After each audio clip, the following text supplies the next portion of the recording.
Welcome to the TD Bank Group Q2 2024 earnings conference call.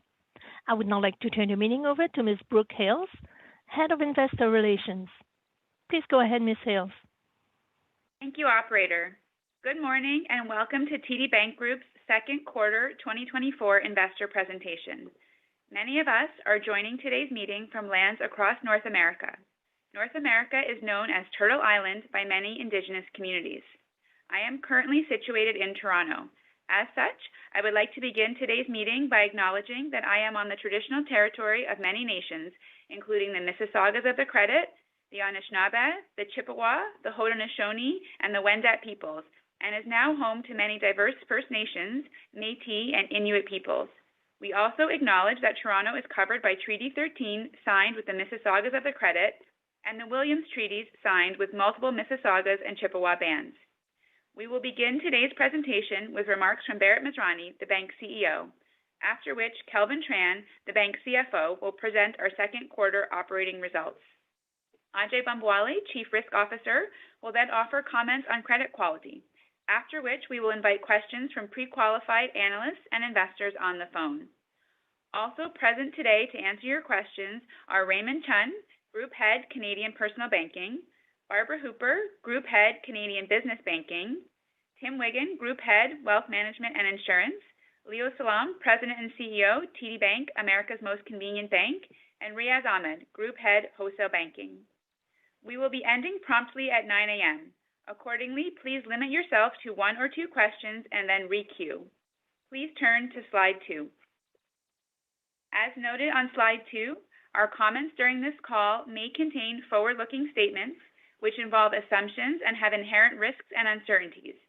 Actual results could differ materially. I would also remind listeners that the bank uses non-GAAP financial measures to arrive at adjusted results. The bank believes that adjusted results provide readers with a better understanding of how management views the bank's performance. Bharat and Kelvin will both be referring to adjusted results in their remarks. Additional information about non-GAAP measures and material factors and assumptions is available in our Q2 24 report to shareholders. With that, let me turn the presentation over to Bharat. Thank you, Brooke, and thank you everyone for joining us today. Q2 was a strong quarter for TD, with earnings of $3.8 billion and EPS of $2.04, reflecting the strength of our diversified business model. Before I get into the details, I want to spend a minute on our U.S. AML program. As you read in the news release we issued on May 3rd, there were serious instances where the bank did not effectively monitor, detect, report, and respond to suspicious activity. Criminals are regularly targeting financial institutions, and in these cases, TD did not effectively thwart their activity. This is unacceptable. TD has been cooperating closely with the authorities to help them prosecute these criminals. We have freely shared all information we have with the Department of Justice and other U.S. regulators, even when it demonstrated our weaknesses. As we advanced our own internal investigation, we took action against responsible employees, including termination where appropriate. Throughout, we strive to do what is right. We have also launched a comprehensive effort to overhaul our U.S. AML program. This is a major undertaking. This is a priority for me and our senior leaders, and we have mobilized the required resources to deliver. We have already invested $500 million in AML remediation efforts, which will also uplift our AML program globally. We've made tangible progress, but there is more work ahead. We're committed to getting the job done as we build an AML program commensurate with the growing risks from bad actors around the world. We know investors and other stakeholders are eager for more information on the aggregate cost and timelines and want a fuller view of the monetary and non-monetary penalties. We've been cooperating with our U.S. regulators and the DOJ in good faith for many months and are working hard to bring these investigations to a resolution as soon as possible so that our investors can have more clarity. Let's now turn to our second quarter results. We have a proven business model with diversification and scale, underpinned by a strong risk culture that is designed to deliver consistent and predictable earnings growth. We remain focused on executing on our strategy, growing our franchises, and delivering returns to our shareholders. As I said, it was a strong quarter for TD, with all of our businesses outperforming expectations. Revenue grew by 10% year over year, driven by momentum across our platform and particularly in our markets-driven businesses. Fundamentals were strong across the bank, resulting in loans and assets under management growing by 7% and 6% respectively. With rates expected to be higher for longer, TD derives the benefits in net interest income, and as Ajay will discuss, we are well positioned for a slower economy. PCLs were higher quarter over quarter in line with our prior guidance as performing build, reflecting some credit migration and volume growth, was partially offset by lower impaired provisions. We delivered significant positive operating leverage while continuing to execute on our restructuring program and prioritizing investments in our risk and control infrastructure. The bank's CET1 ratio was 13.4%, reflecting organic capital generation offset by an increase in RWA due to volume growth and risk migration as expected, and the impact of shares bought back during the quarter. TD has sufficient capital to address uncertain market conditions and various scenarios that may play out. This quarter, the bank announced a multi-year strategic relationship with Google Cloud, in addition to TD's existing relationship with Microsoft Azure. These partnerships and the bank's technology strategy more broadly help support TD's delivery of personalized and connected experiences for our customers and accelerate innovation. And at last week's TD Tech Day, the bank shared details of two of its generative AI pilots developed through TD Invent, our enterprise approach to innovation. The first pilot, powered by Layer 6, our in-house AI team, tested generative AI virtual assistant designed to deliver more streamlined customer experiences in the bank's contact centers. In the second pilot, TD is testing GitHub Copilot, a generative AI programming assistant developed by Microsoft that analyzes and suggests code, accelerating the pace of software development and empowering TD engineers to focus on more complex work. Let me now turn to each of our businesses and review some highlights from Q2. Our Canadian Personal and Commercial Banking segment is firing on all cylinders, delivering strong loan and deposit volume growth year over year and substantial positive operating leverage. In real estate secured lending, TD continued to drive growth in a highly competitive market. The bank recorded its 12th consecutive month of market share gains, driven in part by TD Mortgage Direct. Launched a year ago, this new distribution channel is resonating with our customers and modernizing the process for receiving personalized advice. In credit cards, we grew loans 11% year over year, and as part of TD's ongoing sponsorship of the Blue Jays, eligible credit card holders can now enjoy exclusive perks at home games as the bank adds value for our customers. TD's leading deposit franchise continued to build momentum, winning in the new critical new-to-Canada market with another strong quarter for account openings.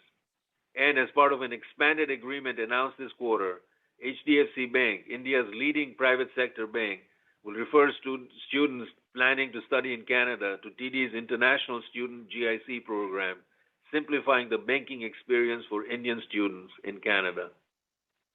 In business banking, we grew loans by 7% year over year. Together with the Business Development Bank of Canada, TD launched the Business Accelerator Loan Program to help enhance access to capital for small and medium-sized enterprises. I'm also proud that TD Auto Finance ranked highest in dealer satisfaction for non-prime and prime credit among non-captive auto finance lenders, according to the J.D. Power 2024 Canada Dealer Financing Satisfaction Study. Turning to the U.S., the U.S. Retail Bank continued to deliver strong operating momentum with sequential earnings growth of 7% and peer-leading loan growth in a challenging environment. We launched TD Complete Checking, a new product designed to help simplify and modernize the checking experience, and TD Early Pay, a new feature that lets customers receive direct deposits up to 2 business days early. Our proprietary bank card book continues to deliver, with balances up 16% year over year, new account growth of 25% year over year, and record digital account openings this quarter. And we continue to have strong momentum in our commercial banking business.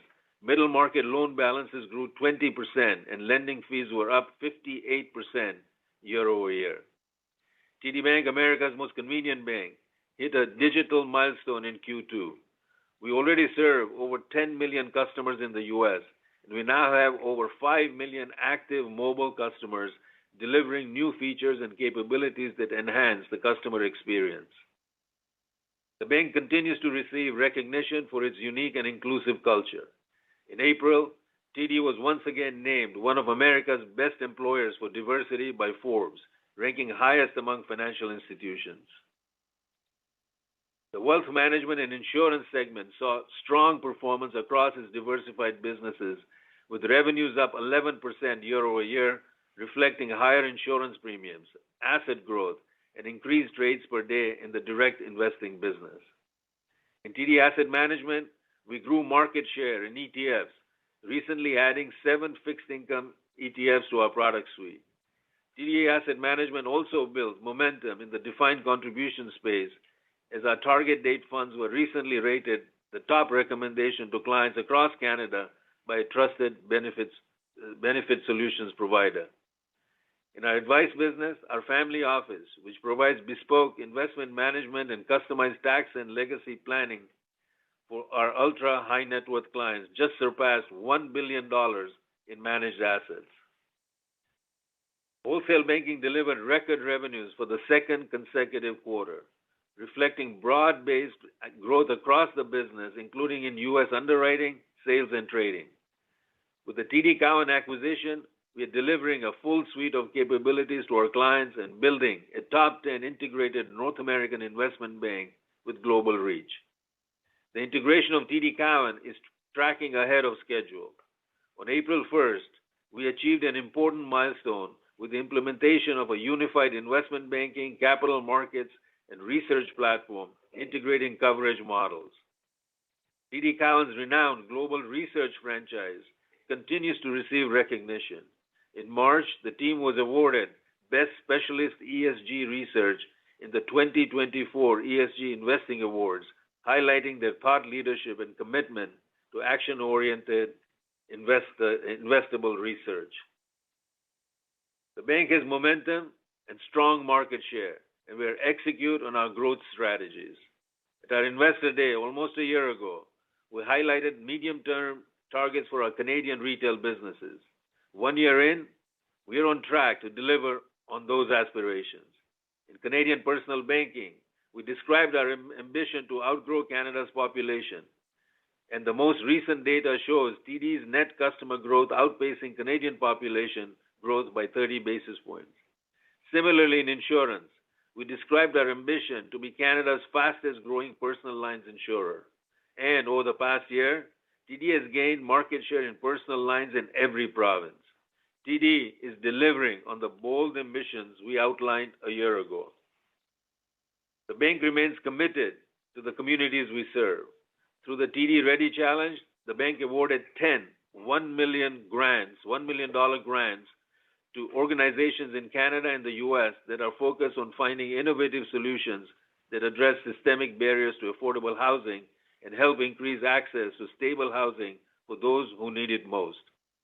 And we brought together community groups, academics, and business leaders to help find innovative solutions through TD's inaugural Housing Summit at Howard University, a historically black college and university in Washington, D.C. in April. I want to end by thanking our TD bankers across the globe. Our TD colleagues are the bank's greatest asset. I'm confident that, together, we will continue to rise to challenges and deliver for all our stakeholders. With that, I'll turn things over to Kelvin. Thank you, Bharat. Good morning, everyone. Please turn to slide 10. This quarter, revenue increased 10% year over year, driven by momentum in our markets-driven businesses and high volumes and margins in Canadian personal and commercial banking. Expenses also increased year over year, reflecting higher employee-related expenses, including variable compensation commensurate with higher revenues, and investments in our risk and control infrastructure held in the corporate segment.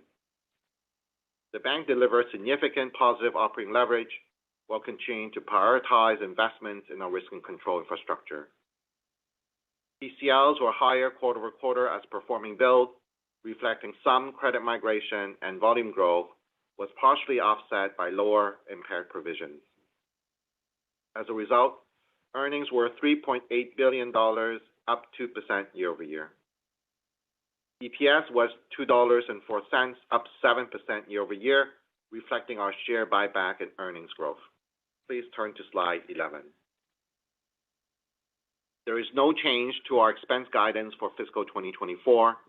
We expect run rate expenses inclusive of the savings generated by the restructuring program and investments to accelerate future growth to increase by approximately 2% year-over-year. For fiscal 2024, we expect adjusted expense growth in the mid-single digits, reflecting investments in our risk and control infrastructure and the impact of TD Cowen. This quarter, we incurred a restructuring charge of $165 million pre-tax. Next quarter, we expect to incur additional restructuring charges of approximately $50 million and to conclude our restructuring program. The total restructuring charges are higher than we initially anticipated as the bank identified additional opportunities to drive productivity this quarter. As a result, the expected run rate savings are also higher. The restructuring program is expected to generate savings of approximately $400 million pre-tax in fiscal 2024 and annual run rate savings of approximately $725 million pre-tax. Cost savings will be driven by a 3% FTE reduction, real estate optimization, and asset impairment as we accelerate transitions to new platforms. This will create capacity to reinvest. The bank has already delivered an FTE reduction of approximately 3%, excluding reinvestment into hires related to our risk and control infrastructure. We continue to be disciplined on expense management. The bank is on track to deliver targeted fiscal 24 and annualized savings. Please turn to slide 12. Canadian personal and commercial banking delivered a strong quarter, reflecting loan and deposit volume growth and substantial positive operating leverage. Average loan volumes rose 7% year-over-year, with 7% growth in personal volumes driven by real estate secured lending up 7% and cards up 11%, and 7% growth in business volumes. Average deposits rose 4% year-over-year, reflecting 6% growth in personal deposits offset by a 1% decline in business deposits. Deposit growth reflects market share gains in term deposits, driven by strong gains in new-to-bank term deposits, while TD maintained Canada's #1 core deposit franchise. Net interest margin was 2.84%, flat quarter-over-quarter, as higher margins on loans and deposits were offset by changes in balance sheet mix. As we look forward to Q3, while many factors can impact margins, we expect lower NIM from downward pressure due to competitive market dynamics and further migration of BAs to CORRA-based loans. We expect this to be partially offset by the benefit of tractor on and off rates.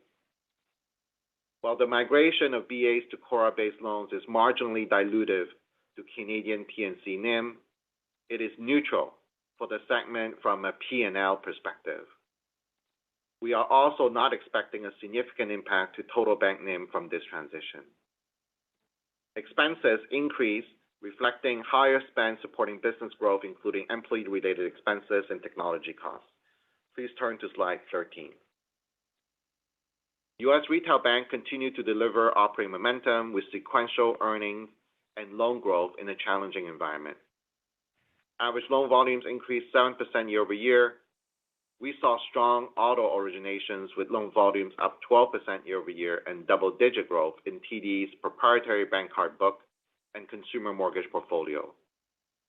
And in commercial loans, we continue to deliver growth in mid-market lending with volumes up 20%, a business that is also driving fee income. Average deposit volumes, excluding sweep deposits, were relatively flat year over year and quarter over quarter, as the U.S. retail bank demonstrated deposit resilience in a competitive environment. On a spot basis, deposits were up 1% quarter over quarter. Net interest margin was 2.99%, down 4 basis points quarter over quarter, driven by balance sheet mix and higher funding costs.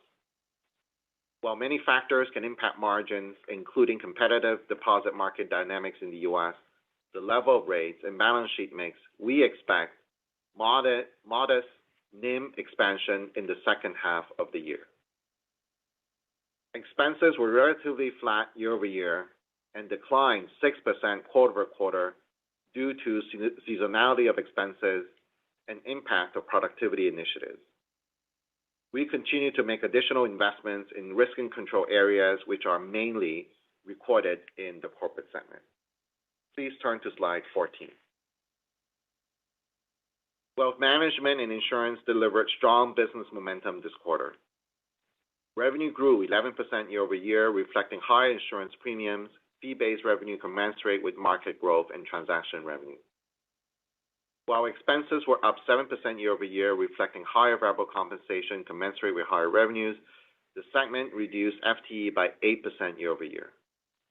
As the insurance business continues its digital transformation and more customers complete sales online from end to end, we have achieved greater efficiencies in our contact centers. This creates capacity that can be reinvested in advisors and financial planners to drive growth in our wealth business. Assets under management increased year over year, reflecting market appreciation, and assets under administration increased year over year, reflecting market appreciation and net asset growth. Please turn to slide 15. Wholesale banking delivered record revenue for the second consecutive quarter. Revenue of $1.9 billion reflected broad-based growth across the investment bank, especially in global markets, as we enhance its earnings power and realize the synergies from TD Cowen. Expenses increased 19% year over year, primarily reflecting higher variable compensation commensurate with higher revenues and the inclusion of TD Cowen, which closed March 1st last year. Please turn to slide 16. The corporate net loss for the quarter was $284 million. Net corporate expenses increased $220 million compared to the prior year, mainly reflecting investments in our risk and control infrastructure. This was partially offset by an increase of $113 million compared to the prior year in other, primarily reflecting treasury-related items. Please turn to slide 17. The Common Equity Tier 1 ratio ended the quarter at 13.4%, down 51 basis points sequentially. Internal capital generation was offset by an increase in RWA, excluding the impact of FX, reflecting volume growth and risk migration as expected. We continued our NCIB this quarter and have now completed almost two-thirds of our 90 million share buyback program. Together, the AML investigation provision and civil matter provision decreased CET1 by 15 basis points this quarter. As a reminder, the operational risk capital RWA impacts of these items are on a one-quarter lag and will be reflected in Q3. With that, Ajay, over to you. Thank you, Kelvin, and good morning, everyone. Please turn to slide 18. Gross impaired loan formations were stable at 21 basis points for the bank. For the segments, formations were stable in Canadian P&C, lower in U.S. retail, and there were no new formations in the wholesale segment. Please turn to slide 19. Gross impaired loans were stable at 41 basis points quarter over quarter, as increases in the Canadian P&C and U.S. retail segments were partially offset by a decrease for the wholesale segment. Please turn to slide 20. Recall that our presentation reports PCL ratios, both gross and net of the partner share of the U.S. strategic card PCLs. We remind you that U.S. card PCLs recorded in the corporate segment are fully absorbed by our partners and do not impact the bank's net income. The bank's gross provision for credit losses increased 3 basis points quarter over quarter to 47 basis points. The increase is largely recorded in the wholesale and Canadian commercial lending portfolios and is primarily related to credit migration across various industries and volume growth. Please turn to slide 21. The bank's impaired PCL was $870 million, a decrease of $64 million quarter over quarter, driven by lower provisions in the U.S. commercial lending portfolio and seasonal trends in the U.S. card and auto portfolios, partially offset by credit migration in the Canadian commercial lending portfolios across various industries. Performing PCL increased $134 million quarter over quarter to $201 million. Current quarter performing provisions were largely reflected in the Canadian personal and commercial, U.S. retail, and wholesale segments. Please turn to slide 22. The allowance for credit losses increased by $282 million quarter over quarter to $8.6 billion due to a $129 million impact from foreign exchange, current credit conditions, including some credit migration across segments, and volume growth. The bank's allowance coverage remains elevated to account for ongoing uncertainty relating to the economic trajectory and credit performance. In summary, the bank exhibited good credit performance this quarter as results remain within expectations and reflective of the current economic and credit environment. I continue to expect PCLs for fiscal 24 to be in a range of 40 to 50 basis points, although results may vary by quarter and are subject to changes in economic conditions. With that, operator, we are now ready to begin the Q&A session. Thank you. We will now take questions from the telephone lines. If you have a question, please press star one on your device's keypad. You may cancel your question at any time by pressing star two. Please press star one at this time if you have a question. There will be a brief pause while participants register for questions. We thank you for your patience. Our first question is from Doug Young from Desjardins Capital Markets. Please go ahead. Thank you. Good morning. Just starting with the CET1 ratio, down 50 basis points quarter over quarter. Looks like I think there was a 20 basis point hit from asset quality. I assume that's just the migration. So, yeah, I guess the question is, where are you seeing the credit migration? Can you give a little bit more detail on that? And then, Kelvin, I think you talked about the op risk impact on the CET1 ratio from the legal items coming through next quarter. Can you kind of just quantify that? Yeah, it's Ajay. So let me start with the credit migration. And you would have noticed that credit migration or asset quality accounts for $7.1 billion increase in RWA. U.S. retail is a big component of that. We're seeing credit migration in commercial across various segments or industries, but CRE is a factor there. We're also seeing higher PDs and LGDs in U.S. auto. On the Canadian side, in Canadian consumer, we are seeing migration on the auto book, largely PD, very little right now on LGD, and then we're seeing a bit on commercial as well. In wholesale, the migration we're seeing is in PD and LGD again, and it's not one industry, it's across a number of industries. It's Kelvin here to your question. So the capital impact of these items for Q2 was about 15 basis point, 1.5. and the lag in operational risk impact in Q3 is expected to be around 12 basis points. Okay. And if I just do a follow-up, Ajay, just in terms of, the performing loan PCL and, the credit migration that you're seeing run through the capital side, can you talk a bit about the conservatism or your approach and maybe on the performing loan side, how much of that performing loan build this quarter or what's in your allowance on the performing loan side relates to expert credit judgment? Yeah, so the expert judgment component is quite small. I'd say it's under 5%. So a lot of the allowance is really based on the macro factors, but we do a lot of bottom-up work. And you'll recollect right from the time of the pandemic, we do look at portfolios, we do look at higher rates for longer. We factor that into our analysis as well. And good examples of that are commercial real estate.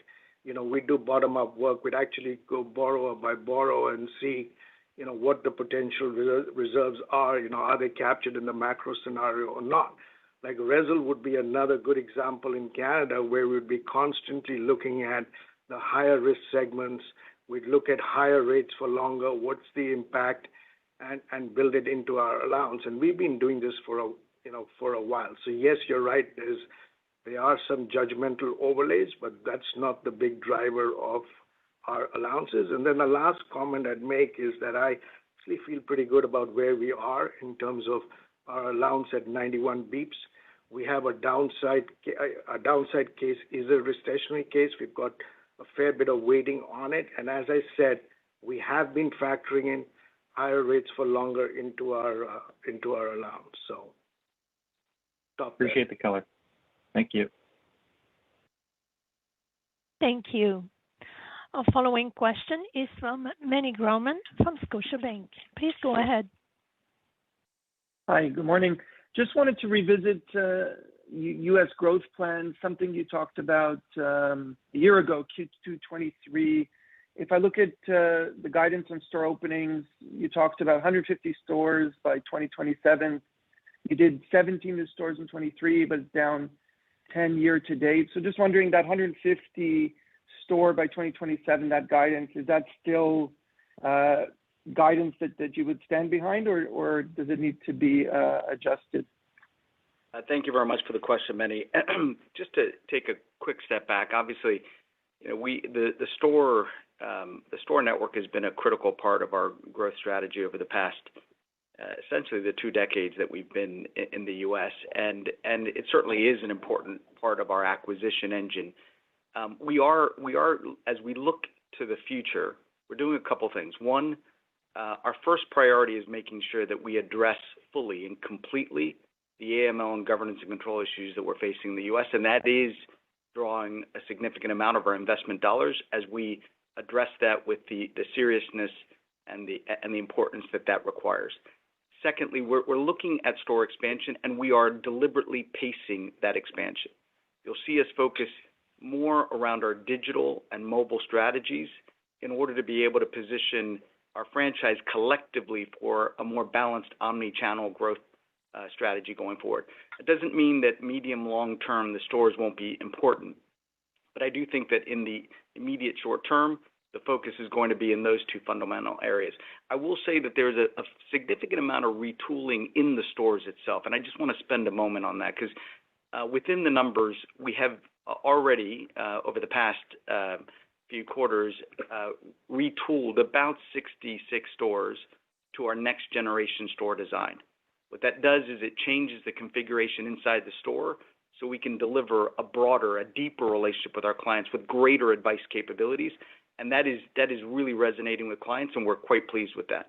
We're also changing a lot of the interior capabilities in the stores. We're about a little bit over 50% complete in the revamping of our ATM network that provides much more point of sale marketing capabilities that we're leveraging.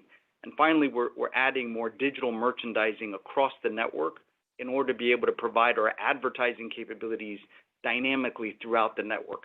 These are all areas that we're trying to do to just make what is today arguably one of the best retail acquisition networks in the country even more productive, even more effective, and more future-proof in terms of overall capabilities. Thanks, Leo. That's it for me. Thanks, Benny. Thank you. A following question is from Matthew Lee from Canaccord Genuity. Please go ahead. Hey, good morning. Thanks for taking my question. Maybe we can start by talking about the Cowen acquisition now about a year in. It feels to me that several of your U.S. bank peers are talking about the sponsor business as an area that could be a tailwind in the second half of the year. Can you maybe talk about how combining Cowen's expertise and TD's balance sheet can help you benefit from an acceleration in that segment? Thank you, Matthew. It's Riaz. Look, I think it's, to your point, just as a reminder, we have, traditional areas of strength in the sponsor business in Canada and the U.S., more on the large cap side in legacy TD Securities. And then Cowen brought together a tremendous mid-market investment banking and sponsor finance capability.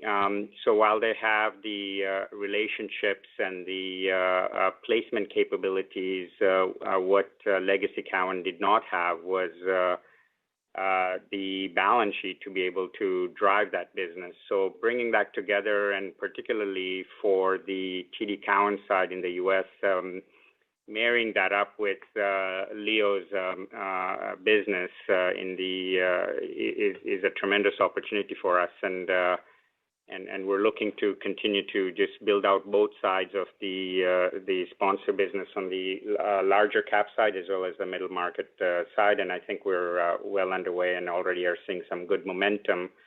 We over the course of the integration have actually transferred 3 Cowen bankers to add to Leo's capabilities. So, being able to do that to bring the benefits of both sides of distribution as well as product capabilities is showing some very early but good momentum for both Leo's and my side of the business. Okay, great. And then I think you said in the past, the sale of Ameritrade opens the door for you to develop your own proprietary wealth management business in the U.S. Can you just probably give some parameters around what you think that business could look like in 5 years? And does that development of that business perhaps incentivize you to sell the Schwab stake at all? Well, I won't comment about the sort of motivations around the sale of the stake in TD Ameritrade, but I do think this does present us an opportunity to build out our wealth franchise. I just think of the work that was done in Canada over the past decade. We were very deliberate in building both a mass affluent distribution network that is linked to the retail franchise, as well as a high net worth execution capability. We're following a similar playbook, albeit the market might be different in terms of its competitive landscape. I think some of the dynamics are the same. We bank 10 million retail consumers in the U.S. A little bit over 3 million of those would be deemed mass affluent. Building out a mass affluent execution sales force is a significant priority, and we're well underway in terms of doing that. I would want to try to replicate much of the same financial planning dynamic that we built in the Canadian segment and tie that really neatly into our retail franchise. Likewise, if you look at our performance in the high net worth space, we've had a very good year in terms of the growth of our high net worth business.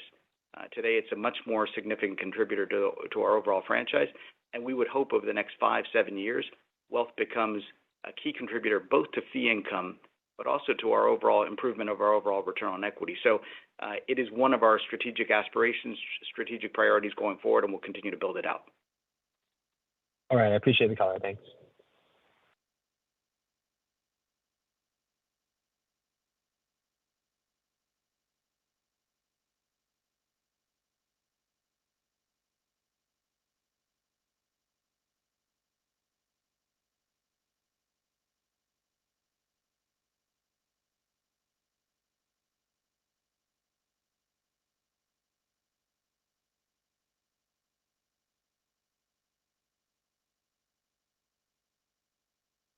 Are you there, operator?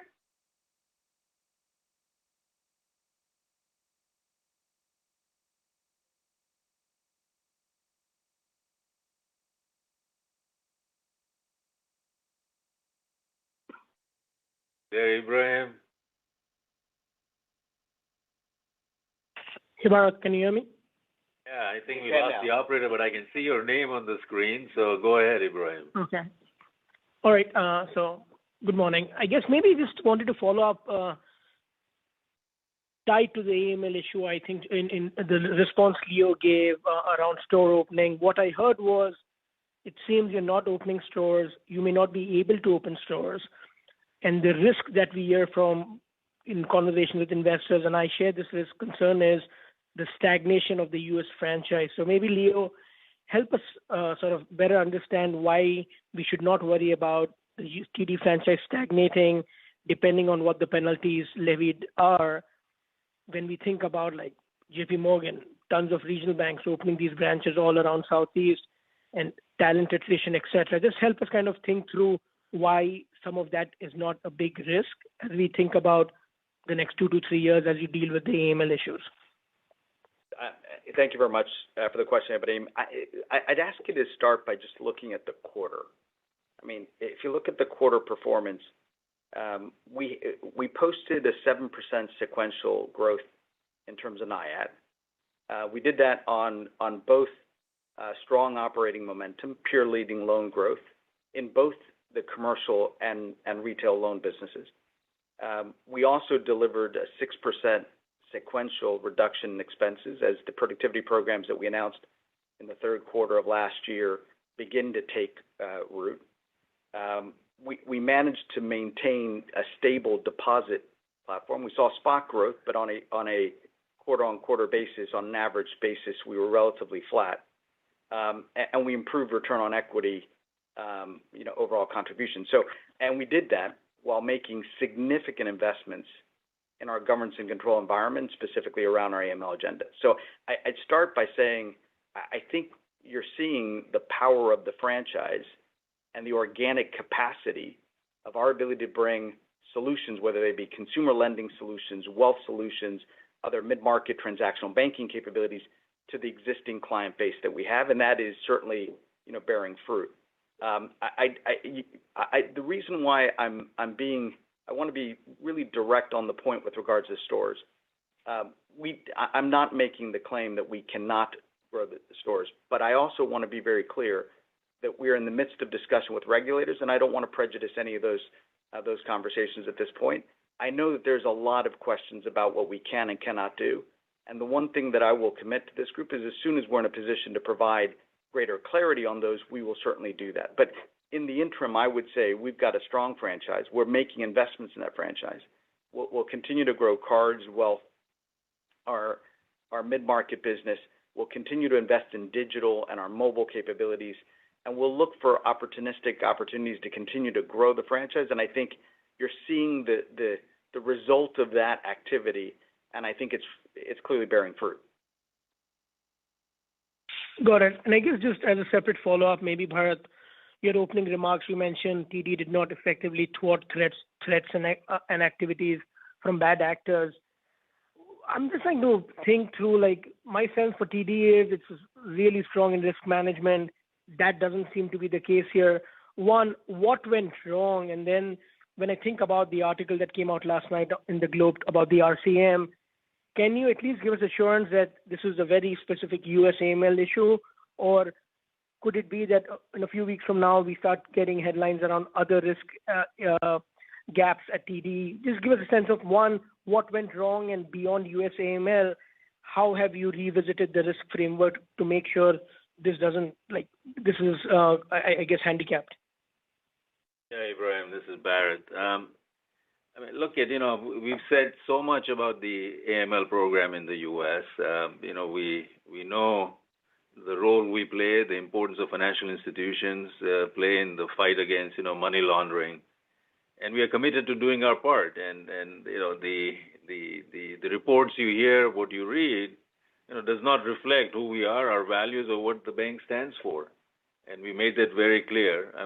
We get targeted all the time, and unfortunately, in these instances, our program fell short. And we know what those shortcomings are. We are on it. and we are fixing them. And you saw in our press release that came out, a couple of weeks ago, we've already invested $500 million in the program remediation, in enhancements. We've hired AML executives. These are some of the best in the world. We've onboarded hundreds of AML experts as well and professionals, and deployed, new enterprise-wide training, onboarding programs to improve the program, performance and consistency. And of course, new technologies. We're moving to a brand new platform, towards the end of the year. So we are doing what you'd expect TD to do. Unfortunately, because of our ongoing discussions, we are not able to give you more color on this. But I'm hoping, at some point we will be, and I'm looking forward to those days.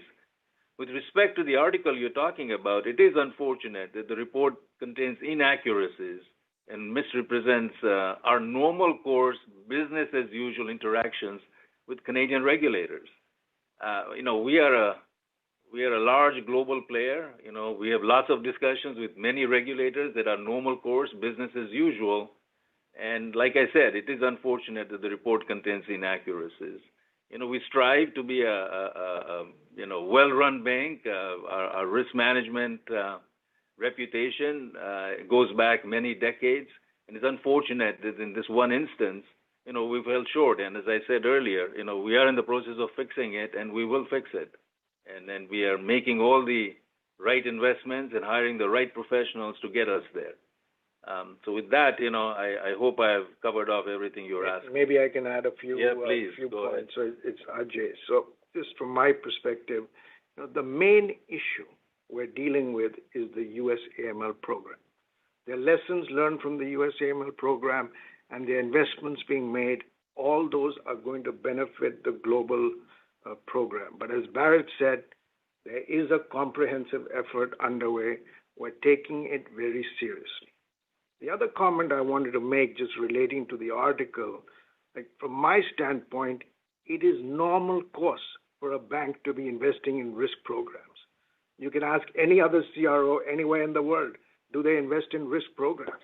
Whether it's cyber, whether it's third party, whether it's fraud, and other programs, the list goes on and on, compliance.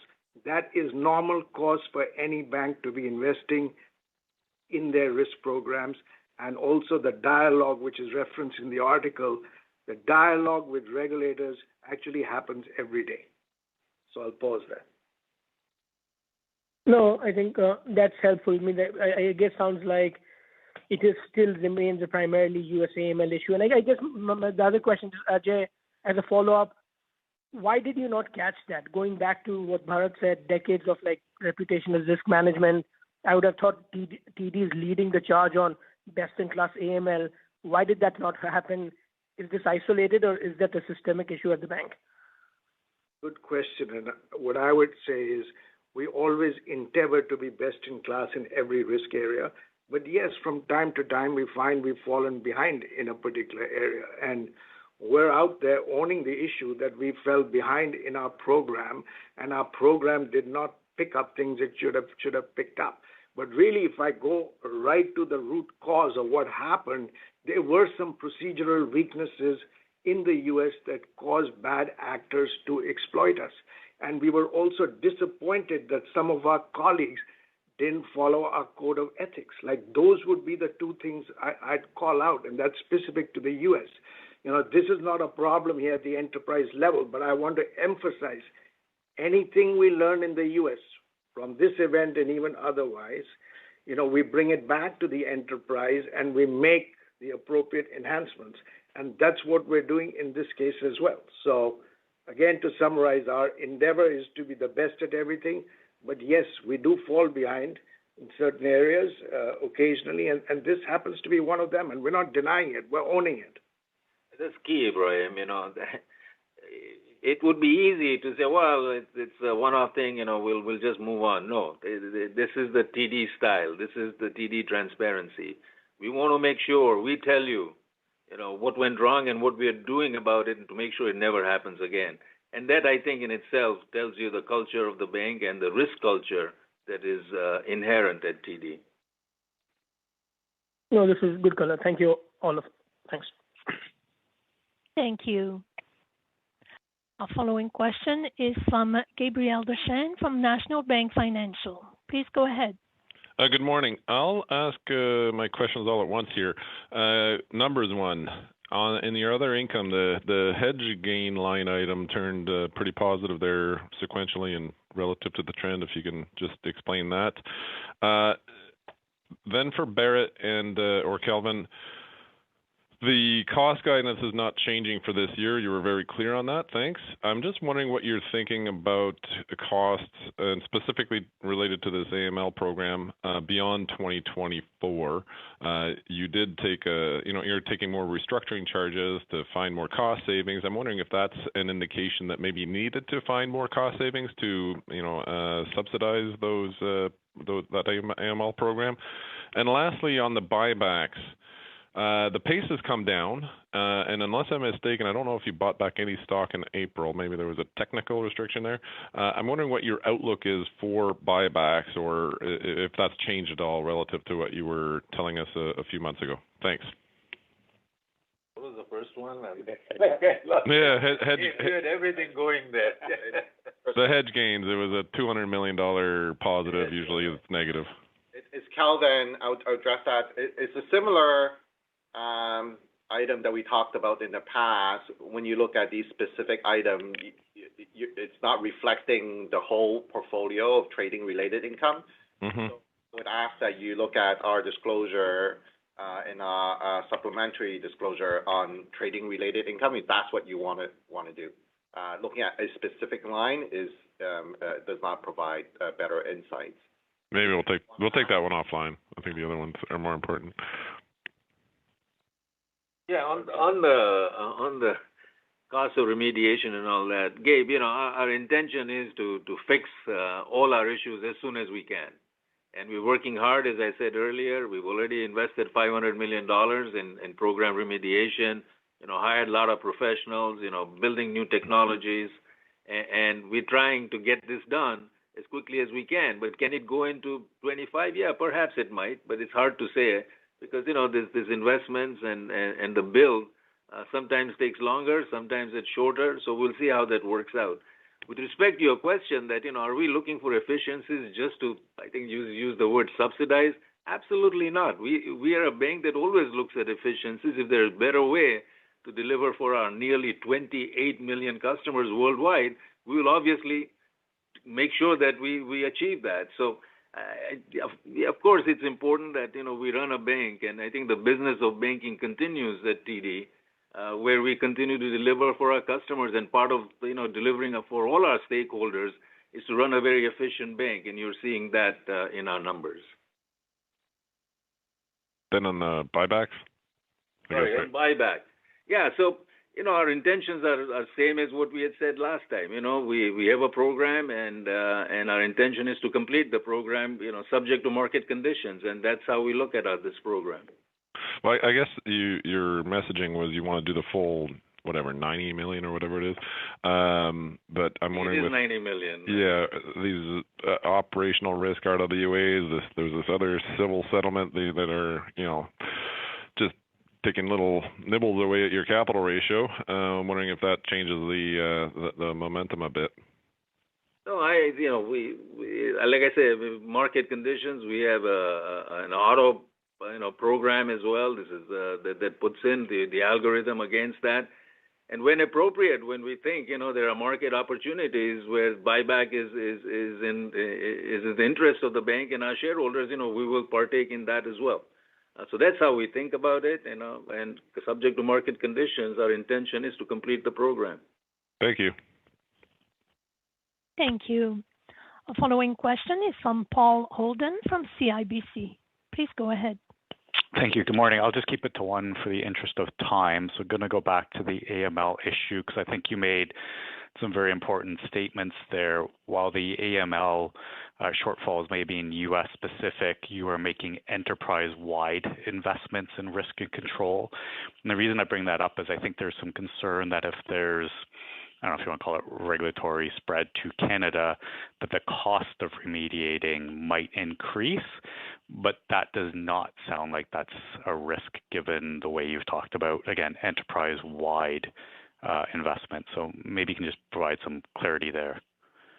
Well, our guidance, I think Kelvin had said at the end of Q4 that our core expense growth is expected to be 2%, but given all the additional investments we are making in risk and control, that number will likely be mid-single digits. So that has not changed. Okay. So that doesn't change even if you have to make some additional investments in Canada. Okay. And then I will ask, since that was a quick one, I will ask one more. Maybe you can provide some NIM guidance at the all-bank level, given you expect Canada to be down a little bit, but U.S. positive. Does that mean sort of neutral at the all-bank level? Thank you. Hi, it's Kelvin here. We don't generally provide non-trading NIM guidance at the total bank level, but what you suggested is not unreasonable. Okay. Thank you. Thank you. Our following question is from Sohrab Movahedi from BMO Capital Markets. Please go ahead. Okay. Thank you. I just wanted to clarify, Kelvin, the restructuring program became a little bit larger. It's intended to generate more savings, but none of that is falling to the bottom line. Is that correct? The additional savings is more run rate in 2025. And so we haven't provided guidance for 25 expenses. Okay. So, and then Leo, just to come back to the U.S. retail a little bit. I mean, obviously you highlighted the important role of lower expenses quarter over quarter, for example, year over year. Do you think the U.S. is going to be more about expense management as you look ahead over the next call it 2 to 4 quarters, or maybe a cynical question: is this really reflective of your expenses if some of it is actually booked in the corporate segment? Thank you. Maybe, sir, on the first point, I think clearly this quarter we benefited from the expense exercise, and I just thought I'd provide a little bit of texture around that. Back in third, fourth quarter of last year, we did announce a productivity program that focused on a number of drivers: organizational health, corporate real estate, rationalization, looking at our store network tactically, leaning in on certain vendor relationships, and then looking at our technical architecture and finding opportunities to rationalize. All those activities are well underway, and so I wouldn't discount the activities, because that does give us the capacity to make important investments in the franchise, both, as I've mentioned, from a governance and control and foundational perspective, as well as those things required to be able to sustain the organic growth that we have underway. So I'd say the expense discipline that we're driving to the business is critically important. On your broader question, I think what you'll see over the subsequent quarters is we do expect that some of our track on rates will give us a bit of a tailwind from a margin perspective. We see expansion over the second half to be modest and should give us a bit of a tailwind. That, coupled with the operating momentum we already have, should generate some revenue, year-on-year revenue growth with sustained expense discipline, with a relatively stable outlook from a credit perspective. We do believe that you'll see improved profitability in the second half of the year and clear momentum as we go into 2025. So maybe a long-winded way of saying I feel quite comfortable with our ability to drive organic growth, not just in terms of balance sheet growth, but bottom line growth as well. I'd say with regards to investments in the overall program, there's no question that we very deliberately decided that some of the transformational investments around the AML program were going to be housed at the corporate center. But just to be clear, it's not lost on me that ultimately the run rate operating expenses are going to be held at the segment level. And so all of our forecasts take into account that expected spend. And I do expect us to be able to deliver positive operating leverage through the cycle. I appreciate the color. Thank you very much.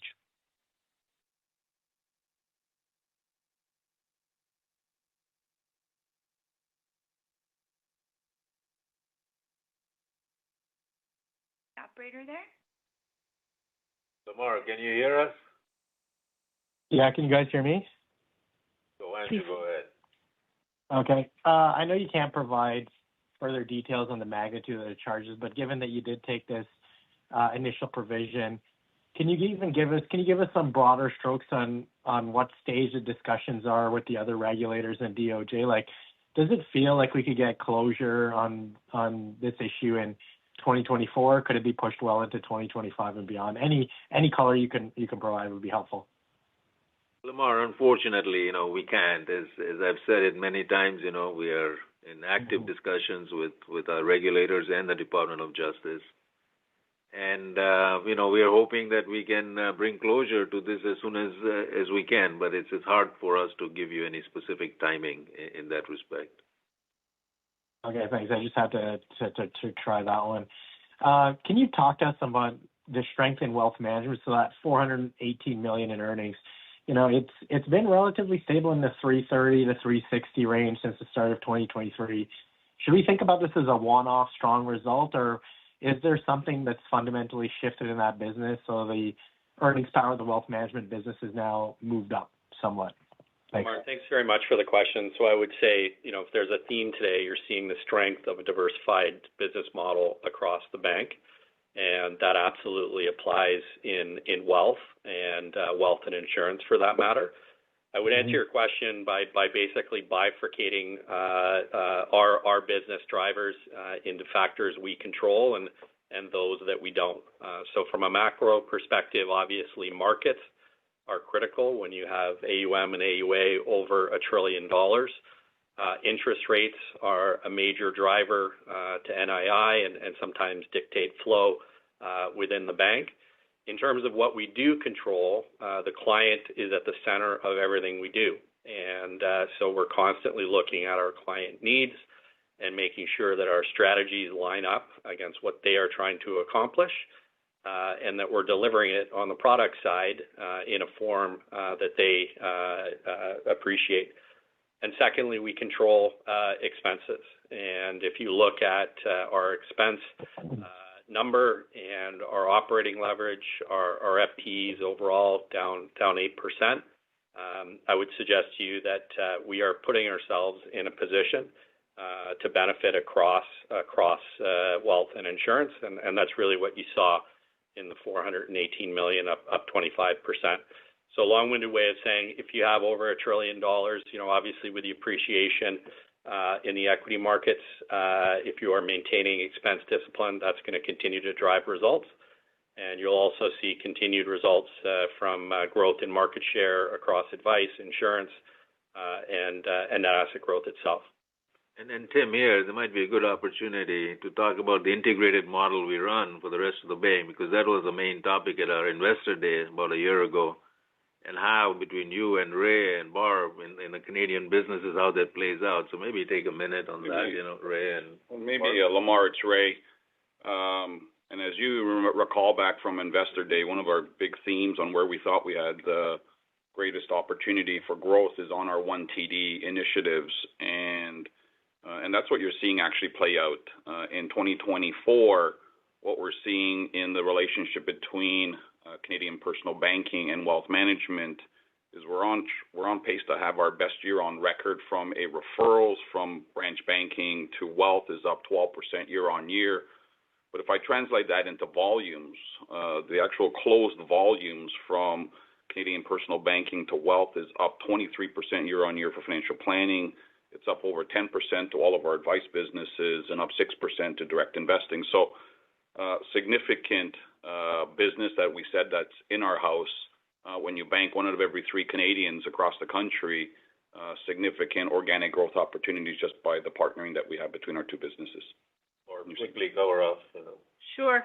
So as people know, our strategy in the Canadian Business Bank is really centered around our better business bankers. For a long time, part of that strategy has been to bring the whole bank to our customers to make it easier for them to have all of their financial needs satisfied. A recent investment initiative that we talked about in Investor Day was co-locating senior private bankers in our commercial banking centers. That initiative has been working extremely well. We now have those bankers in about 3/4 of our centers, and we're seeing an acceleration in the amount of wealth business that's being generated through commercial banking clients. Lamar, hopefully that gives you a sense for the power of TD and how we actually, provide an integrated way of dealing with the whole bank here and not just every segment. Oh, that's helpful. I'll leave it there in the interest of time. Thanks. Thank you. And the final question will be from Nigel D'Souza from Veritas Investment Research. Please go ahead. Good morning. Thank you for taking my question. I wanted to follow up on your U.S. commercial real estate portfolio. When I look at impaired provisions relative to impaired loans, I calculate a loss rate somewhere between 10 to 15%. Your peers have a loss rate that's a bit higher, closer to 30%. And I'm wondering if there are factors that are mitigating losses in that portfolio, or if it's a function of a higher level of performing allowances built in your U.S. CRE book, and if so, could you provide some color on the performing reserves you've built for U.S. CRE? Yeah, I mean, I can start, and I don't know if Leo has any comments. The U.S. CRE portfolio, and particularly the office portfolio, has been a focus for us now for an extended period. We are seeing migration. We're seeing performing migration. We're seeing defaults on that portfolio as well. And we've been building reserves for an extended period. We actually built the reserves during the pandemic, and when we saw that things would take some time to play out, we held on to most of those reserves. So today we sit on reserves in commercial real estate in general over 2.5 times pre-pandemic levels, and a lot of that is in office. Now, I can't comment on the peers book, but I can comment on our book, because what we do, and I mentioned this in a previous question, every single quarter, okay, our team goes borrower by borrower, does a bottom-up analysis, stresses the book for higher rates, stresses the book for lease renewals, stresses the book for valuations, and we keep bolstering reserves. And so we feel pretty good between performing and even what's in stage 3 for commercial real estate on where we are. And this is going to continue. This story is not over, Nigel. It's going to play out. I feel good about where we're reserved. That doesn't mean there won't be any more reserves. It's quite dynamic, but all I'm telling you is we follow a very thorough process at the bank and how we come up with our reserves. So I'll stop there. And Leo, you may want to add some comments. And Nigel, the only thing that I would add is it is that discipline. If you look back at the beginning of COVID, back in the first quarter of 2020, our real estate, our office CRE books sat at about $5.1 billion. It sits today at $4.2 billion. So we have been strategically, culling exposures for, well over 3 years now. And we feel very comfortable with the portfolio we have, but both from a quality standpoint as well as in terms of the expiration structure of that portfolio should give us the ability to be able to support our clients through the cycle. Okay, that's helpful. And if I could clarify on the civil matter this quarter, am I right to assume that's related to U.S. non-sufficient fund fees, or is it another matter? So we don't, for confidentiality reasons, we don't discuss the specific of this matter. Okay, so the reason why I brought that up is, we have the civil matter, charged this quarter. Previously, you had the Stanford litigation issue, and that was in the U.S. franchise. So there are some non-AML issues that have popped up, infrequently over the past, and I think it would be beneficial if you, given that you have time to review, if you could point out which areas you think, drove kind of the shortfalls that you've seen. Is it technology investment, risk reporting, review at the committee level, or just training of your frontline staff? Any highlights there or insights there would be, I think, really helpful. To do so. I can confirm that this matter is in the U.S., and then when we can provide more details, we would do so. Okay, that's it for me. Thank you. Thank you. There are no further questions at this time. I will turn the call back over to you, Mr. Masrani. Thanks very much, operator. And another strong quarter from TD. It's great to see our people around the world focus on the business of banking, and I want to take this opportunity to thank them because they continue to deliver for all our stakeholders, including our shareholders. And I look forward to seeing many of you for the next 90 days or at our quarter-end earnings call. Thank you. Thank you. The conference has now ended. Please disconnect your lines at this time, and we thank you for your participation.